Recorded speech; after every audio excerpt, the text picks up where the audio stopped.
I'm very happy and thankful to Indian Institute of Remote Sensing for inviting me to give this webinar on operational use of remote sensing and crop assessment in India. You have, as I understand, this is the last lecture of the webinar series, and and already people have the various experts have already talked about the basics of remote sensing principles for agriculture, SAR for agriculture, and as I understand, last was on GeoGlam. Yes. So what I'm going to talk about is the operational use of remote sensing and crop assessment. What is being various, of course, I'll be giving more emphasis on the programs which are being done in India, but still I'll show some of the examples of international programs.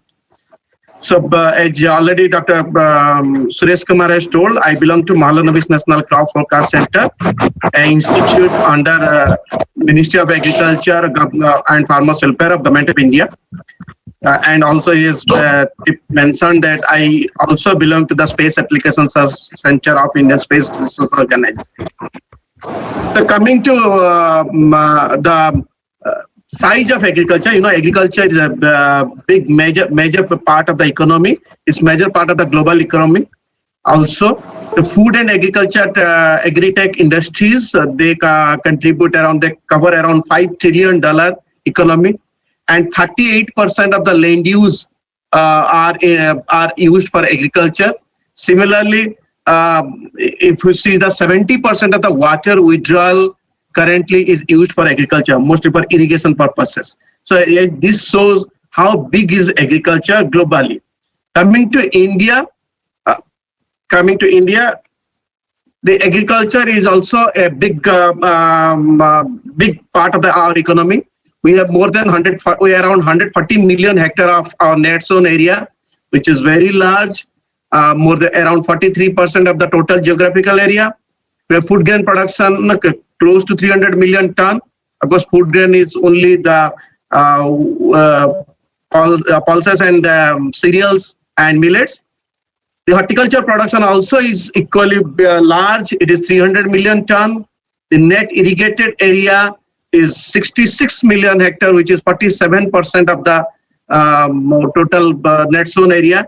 So basically, this shows that more than 50% of the agriculture, more than 57% of the total agriculture area is rain-fed, and agriculture and allied sector contribute to 14.6% of the GDP. But though it is lower in contribution to the GDP, but the employment opportunity agriculture provides is more than 50%. Half of the people, half of the working population in this country are employed in agriculture. So that shows how large and how important agriculture for India. But we have our own problems also. 1.45 hectare is only there's a very small field size. Average field size is only 1.15 hectare. That causes problems for mechanization. You can't run large machines, especially if you go to the Eastern India. You have very small field sizes. That's why agriculture in Eastern India are more dependent on human labor. As I mentioned, since more than 50% of area is rain-fed, so our agriculture is dependent on rainfall. So all disasters related to rainfall will affect agriculture, like floods and also floods and droughts. And because of this, because of the low rainfall and because of also low fertilizer use, we have low productivity. There is high yield gap. The potential yield and the actual yield differences are high. Our cropping intensity is low.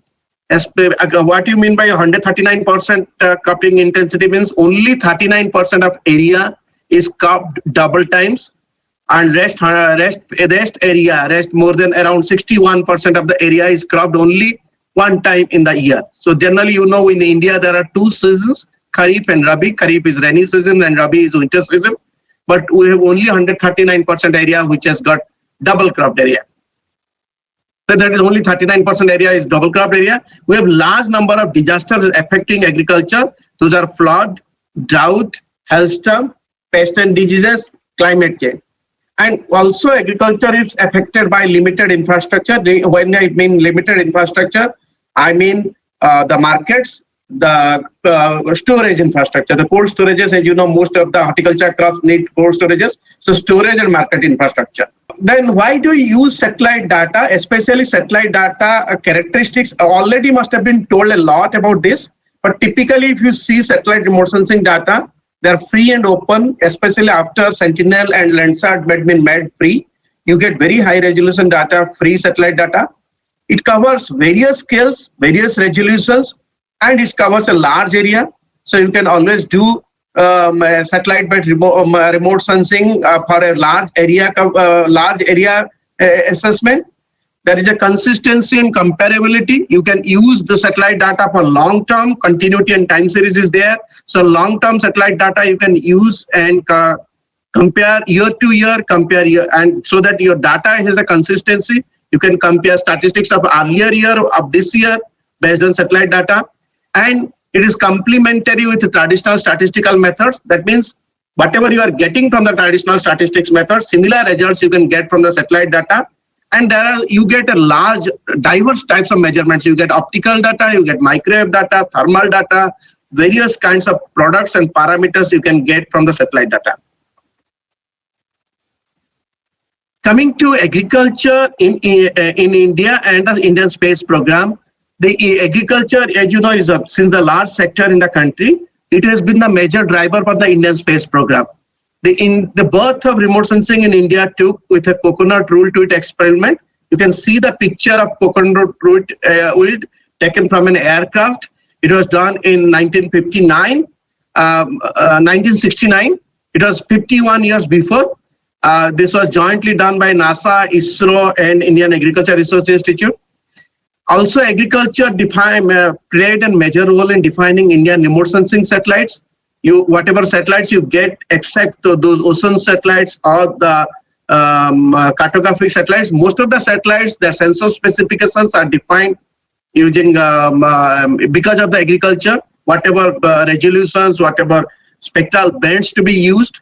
The growth of digital analysis took place with agriculture because in digital analysis, earlier whatever we are doing mostly visual interpretation, especially when you do land use, soil, most of the things are done using visual interpretation, but proper data, digital numbers, the spectral values were required for agriculture. That's why it grew to digital analysis.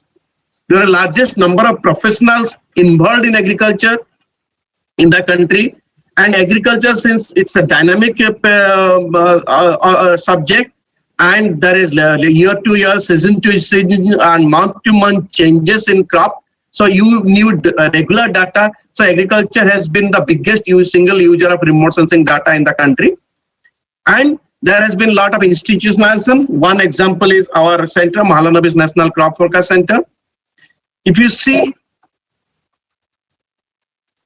the progress of 51 years of use of last year we had a celebration of golden jubilee of remote sensing in crop estimation and in agriculture in the country. So 51 years of use of remote sensing crop estimation. We started, as I mentioned, in 1969 with coconut root wilt experiments. In late 70s we had joint experimentation programs. Then in late 80s, we started with a major program called Crop Acreage and Production Estimation, under which we did area and production estimates on major crops at state level. In late 90s, we did the Fasal pilot studies. I will talk about Fasal shortly. We had national wheat estimation, and then we had a pilot studies in Odisha state. Then in 2007, Fasal project was approved by the Government of India. And so we started giving district, state, and national forecast using multiple approaches for multiple forecasts. And we in 2012, after this technology got matured at Indian Space Research Organization, a specialized center was opened under Ministry of Agriculture, where all these things were operationalized, which I'll be talking shortly. We use large number of satellites for agriculture purpose. In the whole world, there are 62 agencies operating 160 satellites. But the major satellites which you use for agriculture are Landsat 8, which is a 30-meter resolution data. Sentinel-1 gives SAR data, microwave data. Sentinel-2 gives optical data. MODIS gives a high temporal resolution around 250 to 500 meter data, which is used for condition monitoring, vegetation condition monitoring. RadarSat-2 gives SAR data, that is microwave data. And this Planet Lab is a private company satellite. There are hundreds of 100 satellites in this. They are called DOVE, small satellites, which are launched by India. And this claims to give every day 2 to 3 meter resolution data anywhere in the world. So these are the set of international satellites which you use. Coming to India, we have large number of satellites. Current operational satellites are three. You can have 4 groups of satellites. One is natural resources inventory, ResourceSat-2 and 2A, which has got 3 types of cameras, 56 meter, 23 meter, and 5.8 meter. This is mostly used for agriculture. Of course, there are other satellites like Cartosat series of satellites. For ocean, we have OceanSat series of satellites, and for weather and climate, we have InSat and Megatropics, those kinds of satellites. But the major satellites which you use for crop monitoring is ResourceSat-2, which has got, as I mentioned, has 3 cameras. The camera is advanced wide field sensor, has 56 meter resolution with a 5-day repeativity. But now we have 2 satellites, so we get every 3 days this data. We have a LIS-3 camera in that, which has got 24 meter resolution, which you get with 2 satellites, we get every 12-day data. Then so we have every 12-day we get 24 meter data, and we have LIS-4 satellite, which is 48 every 48 days, but with 2 satellites we get every 24 day 5.8 meter or 6 meter data. So generally we use AWIPS kind of data when you have a state level or regional level monitoring. We use LIS-3 data when you have a district level monitoring. We use LIS-4 data when we have village level or block level monitoring. This is an image of the whole country. So using LIS-3 data, all LIS-3 data combined together, you can see the Rabi season area. You can see whole of Indo-Gangetic plains having red color, that is an FCC, so red color shows vegetation. Whole of Indo-Gangetic plains, which has got wheat crop, even including part of Gujarat, Madhya Pradesh, Rajasthan, also wheat crop is there. So you can see this. You can see the whole country's vegetation using this image. This is a large set of images to combine together to get an all India image. So I'm showing some images. You can see the Sentinel-1, which is a SAR data at a 20 meter resolution. Sentinel-2A optical data, 10 meter resolution. Landsat-8 30. Similar area I'm showing. Landsat-8 30 meter resolution. Same area you can see Sentinel 10 meter resolution, how much better picture. And also you can see the Planet Lab data 3 meter resolution. You can see individual roads, village roads. You can see individual fields. You can do field level mapping using this data. Now coming to, since as I mentioned, we have 2 types of satellites, Cartosat series of satellites and and also Cartosat is a panchromatic satellite, that is you get black and white picture but a very high resolution. We have also LIS-4, which is 5.8 resolution. So there is a possibility of combining these 2. I'm showing you typically for a West Godavari district of Andhra Pradesh. You can see the oil palm cultivation. These are oil palm plantations. You can see in Sentinel-2A, which is 10 meter data, and Cartosat LIS-4, which is giving a combined merged data, which is coming around 2.5 meter. So you can get with Indian satellites same images edge high resolution as Google Earth images. Same thing you can see if you see Landsat-8 data and only LIS-4 data and a combination of LIS-4 and Cartosat, you can see individual orchards so clearly. This is Saharanpur district of Uttar Pradesh showing the mango orchards. And since as I mentioned, we have an AWIPS sensor which gives us every 5-day data. Of course, with 2 satellites, we have got every 3-day data. So you can monitor the crops. I'm showing you Punjab state, where you can see April, the wheat is still there. This is a Rabi season. Wheat is still there. All this red are, all this green are wheat crop. Then by May, crop has been harvested. Everything is looking yellow. Slowly by June, crop is coming up. And then by August, crop has been mostly covered all over the country. By September, you can see very healthy vegetation. The crop is at the maximum vegetative stage. slowly getting matured in October. Then November crop is mostly harvested. This is the period where you get the residue burning. Then December again the Rabi, that is the winter crop, is coming up. And by February you have the maximum vegetative stage of the crop. So you can use multi-day data to monitor the crop. You can see the crop phenology, you can see how the crop is harvested, how the crop is planted, all these things you can monitor. And as you are aware, during these are all whatever I have shown is an optical data that is in visible and near infrared range.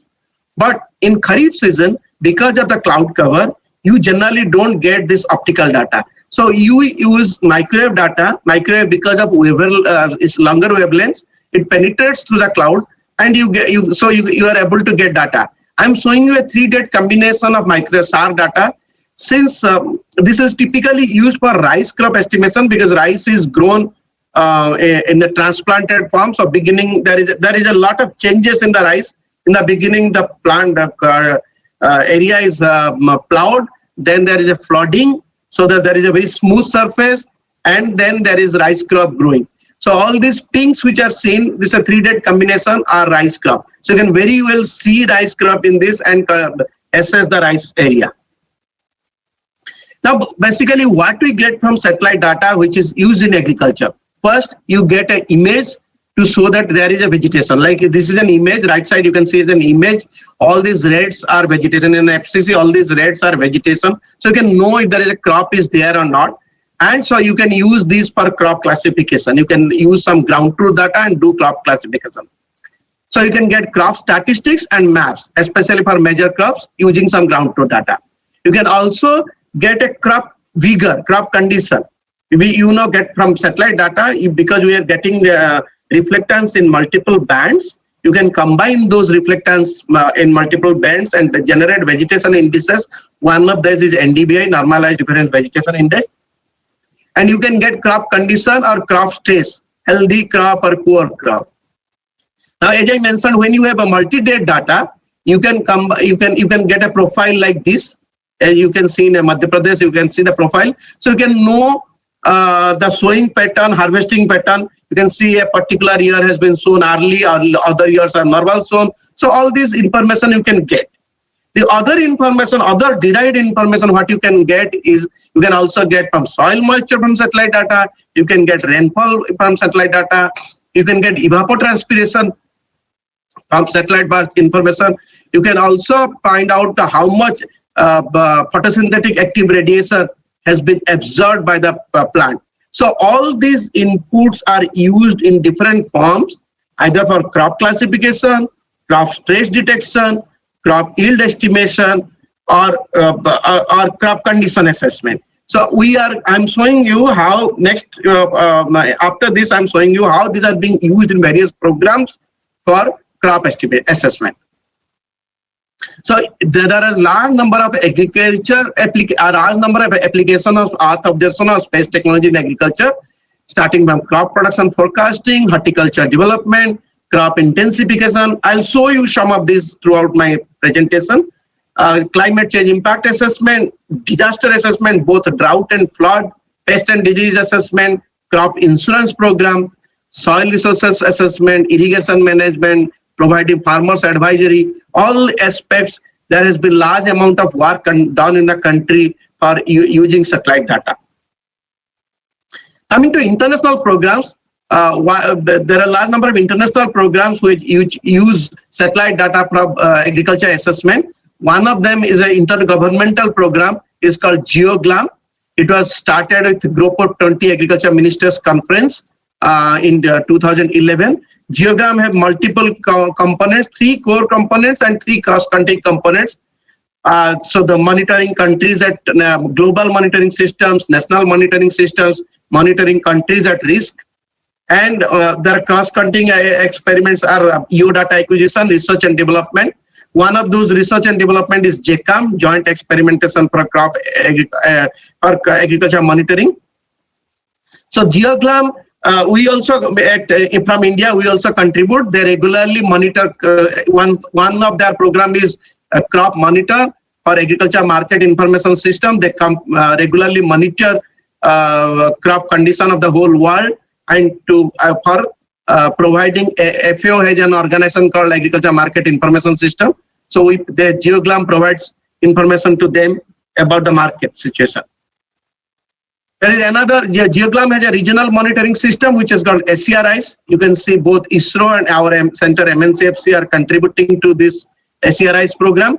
So under SCRIs, all the rice crop area is in different parts of the different ASEAN countries are monitored. China has a global program called Crop Watch. So they use rainfall anomaly, temperature anomaly, and photosynthetic active radiation pattern from satellite data, biomass patterns from satellite data for the crop monitoring system. There is another program called MARS of European Union. The Joint Research Center of European Union has a MARS program, and it has got agriculture. Under this MARS program called Monitoring Agricultural Resources, the agriculture monitoring, crop yield forecasting, global food security, agriculture biodiversity, all is done for all countries of Europe. So they have a regular MARS bulletin, and you can see their monthly bulletin. You can go to their website and see their monthly bulletin and find out how they predict, and especially how they give the crop yield forecast. United States Department of Agriculture also under its Foreign Agriculture Service also provides information, crop information about various countries. I'm showing you the example they provide for India, and you can see that they are using large number of satellite data. They also, because they try to monitor in different parts of the world to find out how much import or export is happening. So they use satellite data. Coming to India, we have a large number of national programs for agriculture assessment. The FASL program, I'll be talking about each of them. The FASL program is used for crop forecasting. There are 9 major crops under which we do under FASL project. We have a program called NADAMS for drought assessment. We have a program called Chaman for horticulture assessment. We have a program for crop insurance called Kisan. Then we have a program for crop intensification. I'll be talking about each of these in subsequent slides. So coming to FASL, FASL stands for Forecasting Agriculture Output Using Space and Agrometeorology and Land-Based Observations, under which we provide multiple pre-harvest production forecasts of 9 major crops: rice, wheat, cotton, sugarcane, tur is arahar, rapeseed and mustard, jute, rabi pulses, and rabi sorghum. We use both optical and microwave data. We use a host of satellite data of Resource-2. We use AUS and LIS3. From Landsat-8, we use optical land imager data, Sentinel-2 optical data, MSI data. Then microwave data, we are earlier using ARISAT-1 of Indian satellite, but now since ARISAT-1 is not over, as I understand ARISAT-1A is coming up shortly. And we are using Sentinel-2. We also use Radasat-2 data. Sorry, we use Sentinel-1 data and Radasat-2 data. Sentinel-1 is our data. We use smartphone-based field data collection, and we provide around 20 forecasts in a year at national, state, or district level. There are a large number of partner organizations, around 90, more than 90 partner organizations, includes Department of Agriculture and Cooperation and Farmers Welfare, ISRO centers, State Agriculture Department, State Remote Sensing Centers, Agrimet Field Units, Institute of Economic Growth, IMD, and our center. FASL is a very comprehensive scheme, and multiple multi-agencies are involved. We first give at the beginning of the sowing or pre-sowing, we give forecast at using econometric models. Then we use agrometeorological models for early forecast along with econometric model, early season forecast. Then we start using moderate resolution data to give mid-season forecast, and then we give high resolution data to pre-season forecast, pre-harvest forecast. And if there is any episodic events, if there is a hailstorm, if there is a pest and disease attack, we give a revised forecast. Also, we use crop cutting experiment data for a revised forecast. But before we start giving estimates state-wise or district-wise, we also see the sowing progression. We use a comparatively moderate or low resolution data, like suppose Proba B or Modi's data. Proba B is a 1 kilometer satellite NDVI product. We use, I'm showing you for typically for Rabi season of 2019-20. We have used from November to February data to give progress of sowing. You can see the progress of sowing. This has been done for 7 major states of Rabi season growing states of India. So how the sowing was there, you can see the 2019-20 sowing, and this is from up to 31st January and this is up to 10th February. But this we give first the sowing information, then we give crop-wise information. So when you give a state level information, we use multi-date AU's NDVI product, which is 56-meter resolution. When you give district level information, we use single date, either LIS3 or Landsat or Sentinel data for district level assessments. And when you have to use for Kharif crop, we use microwave data, especially for rice, we use microwave data, RISAT1 or Sentinel-1, 1A or SAR data for rice area estimation. But we not only use satellite data, we use large number of ground truths. Ground truths are collected from all over the country with the help of state agriculture departments.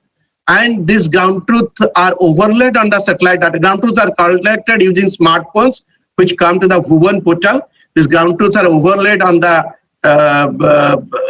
satellite data to identify the signatures of the crops and also for the validation. We also conduct a large number of crop cutting experiments in sample locations to validate our yield models. When, as I mentioned, the satellite data is used for area estimation. There are various models are used for yield estimation. It can be agrometeorological models. It can be crop simulation models. I'm showing you for different crops, different types of models are used. It can be remote sensing based indices. It can be semi-physical models, which you use something called a Monteith model, that is photosynthetic active photosynthetic PEM model, photosynthetic efficiency model. Then we use also in sample cases we use CC data, crop cutting experiment data, which is collected using satellite-based sampling plan. We generate, apart from the statistics, we generate also crop maps. The crop maps can be simple crop maps or the sowing pattern maps. And also we generate under horticulture, we generate horticulture orchard maps. We have a program for horticulture called Chaman. It's called Coordinated Horticulture Assessment and Management using Geoinformatics. Under Chaman, there was phase 1 was in 2014 to 18. Now we are running with phase 2, 2018 to 20, and extended period of 20 to 21. Under which we are doing 7 major horticulture crops. The crops are potato, onion, tomato, chili, mango, banana, and citrus. And we are doing it in 16 states, and also we are doing large number of R&D for other crops like crops. We are doing additional crops like mentha, coriander, cumin, grapes, all these crops, additional crops we are doing.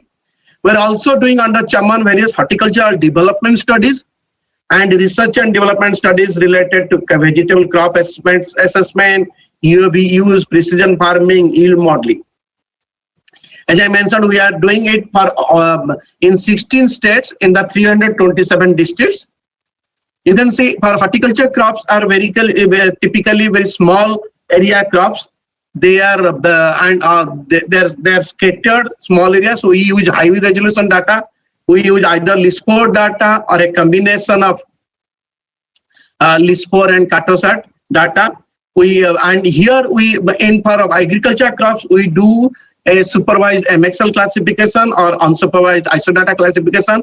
For horticulture crops, especially for orchard crops like mango, banana, and citrus, we do object-based classifications. You can see typically orchard areas, the object boundaries have been delineated. This is bananas, chili, onion, mango, tomato, citrus. So we do these all 7 crops. There's one interesting thing which we do in under this Chaman project is called site suitability. Under phase 1, we did 8 districts in 8 states of northeastern region. Now in the phase 2, we did another 12 districts. So we have completed 24 districts, which we have planned to complete the whole of northeast in India. You know, in northeast India, there are large number of areas which have got jhum or shifting cultivation. Here, in the hilly areas, the forests are cleaned by the tribals and they grow crops. But after some years, if the area becomes degraded, so they leave that. So we try to use satellite data to find out those abandoned jhums, those degraded jhums, and then overlay that on various other information like weather, soil, physiography, slope, aspect, rainfall data. All these things we overlay and also take the characteristics of various crops to be grown in that area, especially horticulture crops, and find out the areas suitable where we can. So you can see typically potential site of turmeric in Jaintia Hills of Meghalaya state, or the site for grape in Mizoram state. So these kind of studies are done, and these maps are shared with horticultural departments of the states so that they can use these for growing expansion of horticulture. And all this data, all these crops which are being, which is the suitability area which are given under this project are also validated using UAVs, using drone images that are validated. As I mentioned, we are doing to 8 districts in the phase 2. So total 24 districts we have covered. There are a large number of geospatial applications which we have done under Chaman project. One of them is the cold storage planning in Bihar state. We use both satellite-based crop maps and large number of socioeconomic information. We use it on a GIS-based platform to find out where the cold storages should be located. Or we also carried out a eco-horticulture assessment, especially for, this is called foxnut, or in Hindi it is called makhana. Makhanas are grown in ponds. So we are trying to, this is typically grown in a particular district called Darbhanga in Bihar. And we try to identify those ponds which are suitable for growing makhana. So if there is, makhana is a very profitable crop nowadays. So if people want to, the farmers want to expand makhana cultivation, they can use this. Another example of using satellite data is identification in old orchards, and mango and apple orchards. Basically, old orchards becomes less productive, and so that's why what generally horticulture departments do, they cut the trees and do regrafting, and that is called rejuvenation of orchards. So to identify the trees which should be which have become old, we use long-term satellite data to see if there is any change in vegetation index. If there is no change, it is saturated. So if we use that as an old orchard. So these are used for mango rejuvenation, crop rejuvenation. Also, we use multiple satellite data to find out the areas where there is a fallow land where crop intensification can be done. This is about crop assessment and crop development. We also do large number of activities on disaster or damage assessment. One of them is drought assessment. I'll be showing details about this. We do periodic drought assessment of 17 states at district, sub-district level. Government of India has come out with a new drought manual. We also support the state governments for drought declaration and evaluation of drought memorandums. This is a purely technology-based drought assessment. There are other disaster assessment is done, are extreme weather impact assessments, cyclone, hailstorms, and heavy rainfall, or pest and disease, or residue burning. I'll be showing some of examples of this. This is typically the drought assessment procedure. You use rainfall data, either rainfall deviation or SPI or dry spell, and remote sensing data for vegetation indices, the soil moisture data, the crop zone area, and hydrological data like storage reservoir storage coverage or groundwater availability. All these are combined together to assess. First, we use rainfall data to find out the trigger 1. And if the trigger one is on, we assess all these parameters, remote sensing data, soil moisture, hydrological data, and crop zone area to find out the impact. And then after this impact assessment, the drought categories are found out: severe, moderate, and normal. Then the state governments do ground truthing to confirm this. So we provide the state governments various information related to soil moisture, crop zone area. We have a typical drought portal where you state governments get all this information, the soil moisture data, the vegetation index data, the rainfall data, and they use for drought declaration. You can typically see for September 2019, this is a satellite-based indices, this is a model-based input, soil moisture, vegetation condition indices. This is another satellite-based input. So all these three inputs along with rainfall data are combined together to give a district level agriculture drought assessment. This is used by the state government for drought declaration and get support from the central government for drought relief. This is a typical, as you know, in Punjab and Haryana and part of Uttar Pradesh, especially Western UP, the residue burning is rice residue burning is carried out after the harvest of rice, because rice is harvested using a mechanical harvester and machine harvester. So and they leave high lot of residues in the field, and then immediately after that farmers have to grow wheat. So they burn these areas. So we can use satellite data, especially thermal sensors, for monitoring those residue burning. We've also used satellite data and multi-date satellite data to predict the harvesting period and find out where the residue burning will occur next. So this can help government. Government is trying, because this creates a lot of pollution, especially in national capital region. It creates pollution. So government is trying to find out ways to limit this residue burning, and so they need this information regularly. We provide them.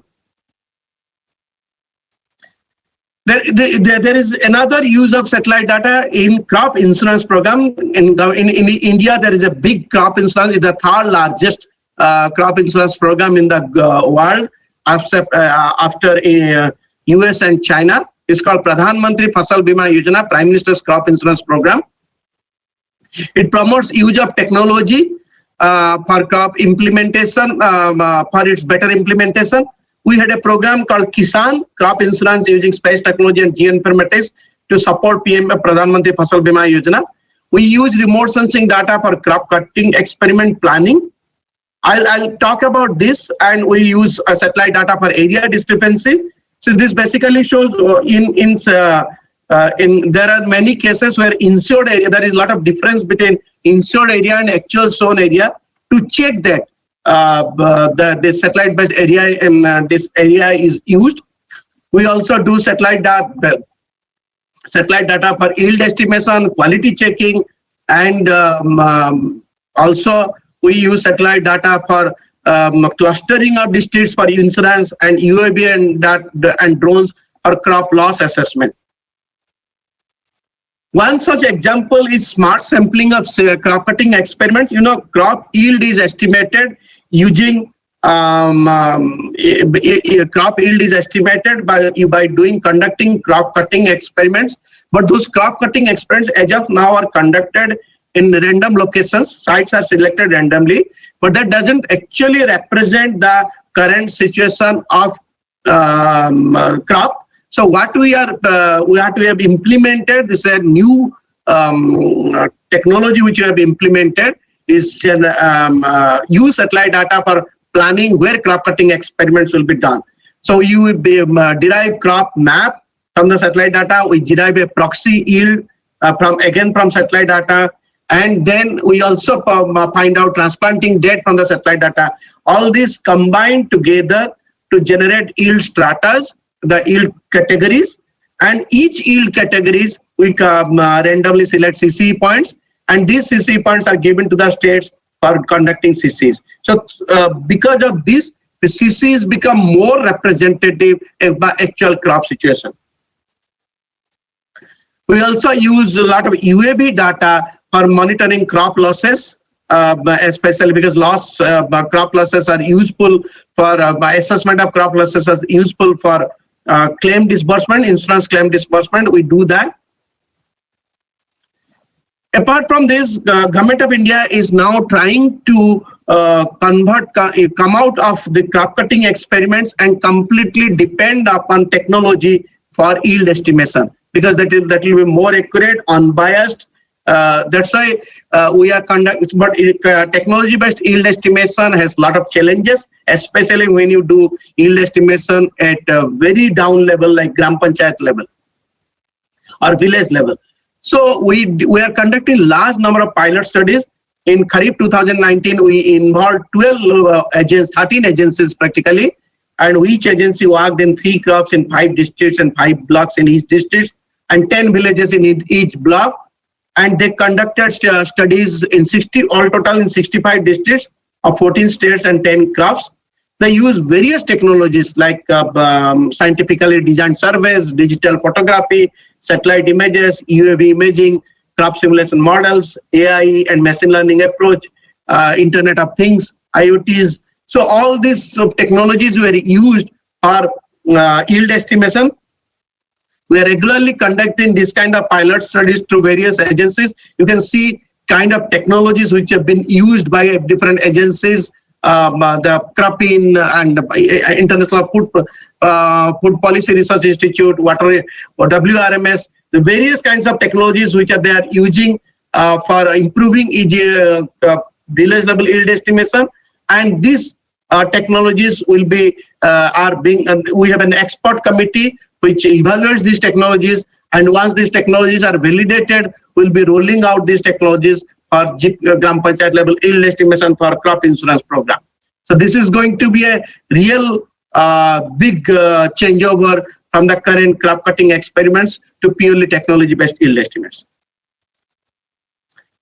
As I in the beginning told that we have only 139% area, only 39% area where double cropping is grown. That is 139% area is our cropping intensity. So most of the states in eastern India like Assam, Bihar, Chhattisgarh, Jharkhand, Odisha and West Bengal, after Kharif, they use, they are mostly rain-fed areas, the irrigation percentage is low. So you grow Kharif, in the Kharif season, that is in rainy season, they grow rice crop. And the post-rice crop, large area remains fallow. So Government of India wants to grow wherever possible pulses and oil seeds. You know, we import pulses and oil seeds. And so that's why Government of India wants to be self-sufficient in that. So we did this as a study along with National Remote Sensing Center of ISRO. And we did, first we did rice mapping using SAR data, then Rabi crop, then fallow area using optical data. Then we overlaid large number of agrophysical parameters like soil moisture availability, the availability of drainage channels so that you can get water resources, the temperature, the evapotranspiration, all the and the physiography, the soil type, everything were overlaid, and there was a logical modeling approach to find out the areas where these pulses and oil seeds can be grown. And this was given to these states, these all 6 states, and the Government of India generally gives subsidies to these states for growing pulses and oil seeds in rice fallow areas. There is a scheme called targeting rice fallow areas. So these targets are decided based on these maps given by us. So we give information at block level, district level, and even at village level. The similar thing which we did for, there is a season called JAD season, that is summer season. We have basically major crop seasons are Kharif and Rabi, rainy season and winter season, but there are a lot of crops grown in summer season also. Government of India wants to improve the cropping intensity and grow more and more crops in the summer season, especially the vegetables and fodder crops. So we tried to map crops during summer season, the fallow areas during summer season, and then we overlaid with that lot of other information like growing degree days, mean temperature, and soil moisture index called NDWI. Then we try to find out the capability summer crop suitability class map. So we did this for multiple states. These are my examples showing up Bihar and Uttar Pradesh, the highly suitable, moderately suitable, and marginally suitable areas for growing summer crops. This is given to the state governments for their use to increase the summer crop. So overall, these are the examples which I have shown how you use satellite data for various crop assessment activities, agriculture assessment activities being carried out by the Ministry of Agriculture. All these are operational programs, and they're really used for applications for government, defining government programs for the benefits of the farmers. But you know, there has been large trends, new in technology in agriculture and in the geospatial technology. There has been a lot of advancement in recent years. We have satellite constellations. As I showed at Dobbs of Planet Labs, which has got 100 satellites. ISRO is also planning to launch a constellation of satellites. The UAVs and drones are coming up in a big way. Government of India has come out with a new policy for drones that has simplified the policy for drones. There is a wireless sensor network and Internet of Things. You have the large number of private companies are putting automatic weather stations, automatic IoT instruments. We have these days we are getting a lot of data through mobiles, smartphones, so you can get a lot of crowdsourcing of data. I've shown you how we use how do we collect ground truth data using smartphones. Big data analytics is coming up. There has been large use of artificial intelligence and machine learning. Some of the examples I've already shown. We have open sources of servers, cloud-based servers like Google Earth Engine, Amazon Web Server. There are a lot of open source software, free satellite data. So all these are going to they change the way we look into agriculture, change the way we assess the agriculture. Some of these we are already getting into. We are already doing pilot studies on this. So in the times to come, in next 2 to 3 years, we are going to see a large change the way you use satellite data technology for agriculture assessment and crop assessment. Government of India has a big goal for doubling farmers' income by 2022, and I'm sure all these technologies will play a major role towards achieving that goal. Thank you.